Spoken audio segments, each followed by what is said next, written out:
गेल्या 4 दिवसांपासून सोलापूरच्या माढा तालुक्यातल्या उंदरगाव, दारफळ या गावांमध्ये पुराचं थैमान आहे। नदीपात्रामध्ये असणारे आणि नदीकाठी असणारे विजेचे खांब उन्मळून पडले आहेत, तर शेतातले डीपी सुद्धा जळून गेलेले आहेत। त्यामुळे गावातील विद्युत पुरवठा गेल्या 4 दिवसांपासून खंडित झालाय। तो पूर्वपदावर आणण्यासाठी महावितरणचं काम युद्धपातळीवर सुरू आहे। अंधारात गेलेले गाव उजेडात आणण्यासाठी एमएसईबी कर्मचारी कामाला लागलेले आहेत। सोलापूर जिल्ह्यातील माढा गावामधील जे उंदर गाव आहे त्या गावामध्ये प्रचंड पुराने हाहाकार साठला होता। आपण एकंदरीत पाहिलं तर त्या गावामधल्या जे उंदर गावला जो पूल होता त्या गावामधल्या डीपी सुद्धा असे पुराच्या प्रवाहामुळे निघून पडले होते।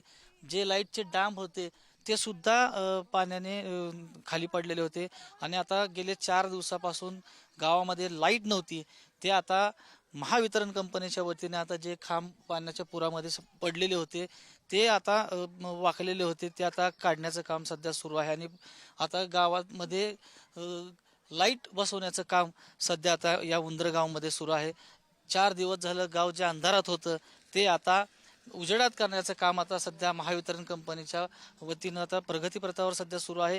कालच मुख्यमंत्र्यांनी या गावचा दौरा केला होता आणि सर्वांना आदेश दिले होते की तातडीची मदत केली जाईल आणि आपण एकंदरीत पाहिलं त्यांच्या म्हणण्यानुसार आज महावितरण कंपनी सुद्धा या उंदर गावामध्ये येऊन आता महावितरण कंपनीचे जे कामगार आहेत त्यांनी आता जे खांब वाकलेले आहेत ते खांब काढून हे आता नव्यानं बसवण्याचं काम आता सध्या सुरू असलेलं आपल्याला पाहायला मिळतंय। कॅमेरामन निखिल करंदीकर सह मी माऊली डांगे, पुढारी न्यूज, माढा, उंदरगाव।